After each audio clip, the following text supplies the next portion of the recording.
Hello. So I'm Paul Godsmark. I'm a partner at Auxilius and a independent risk compliance and legal consultant specializing in the FCA regulated sector.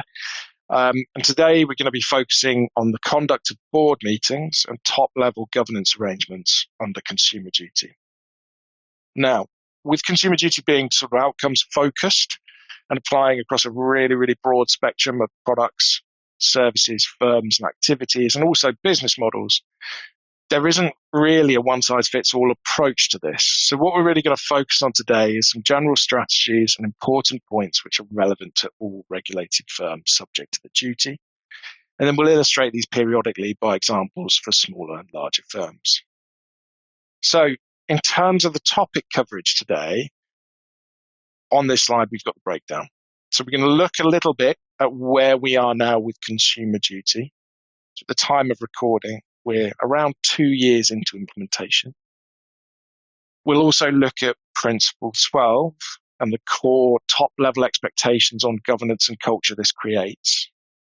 We'll move on to the role of the consumer duty champion, an effective handover of this into BAU now the requirement is no longer mandatory.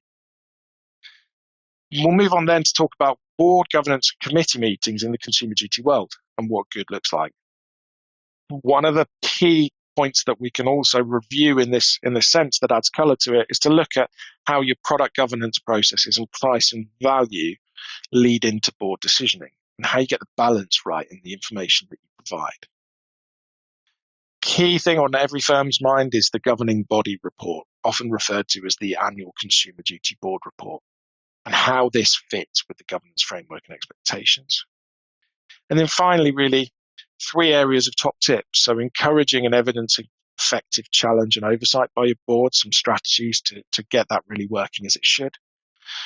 Understanding and applying some recent feedback from the FCA in terms of what good looks like.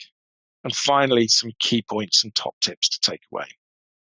Now, look, the aim here is to give you a good grounding in the kinds of things you should be looking to achieve in your organization, to really give you a clear idea of what the indicators of a mature, well-embedded approach are, as well as some top tips from the last 3 years or so, from the point of implementation planning, gap analysis before the duty came into force up to now. Now, you will notice from this slide deck that there are a lot of questions posed in the slides. These are designed to help you self-assess where you're at and to identify areas for improvement. So use this deck as a tool to help